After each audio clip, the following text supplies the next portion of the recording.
ঘুরতে যাওয়ার পরেই সমুদ্রের ধারে আমার দিদির ছেলের অমনি বায়না, খেলনা কিনে দাও। খেলনা কিনে দিয়েছে, এবার ওই বালতিটাকে নিয়ে বালি ঢুকিয়ে তাতে কেক বানিয়েছে।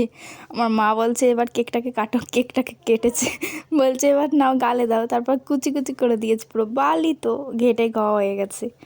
আর আমার দিদির ছেলে বাবাই মানে বলতে গেলে সবই সমান। ও যেমন সমুদ্রের ধারে যে কদিন গেছে শুধু বালি নিয়ে খেলা করে গেছে, এটা সেটা বানাতো। আমার দিদির ছেলেও তাই, ও তো গড়াগড়ি পর্যন্ত খেয়েছে বালির মধ্যে। আর আমিও একটুখানি একদিন বানিয়েছিলাম, সবাই বানাচ্ছিল বলে, তো ভালোই লাগছিল বালি ঘাটতে।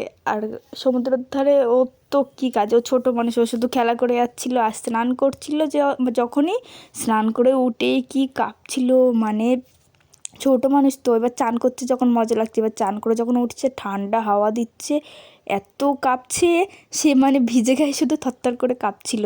তারপর আবার ঘরে এনে গাটা মুছিয়ে আবার জামা কাপড় চেঞ্জ করে দিয়েছিল প্রথম দিন, আর পরের দিনকে একটু বেলাতে নামানো হয়েছিল।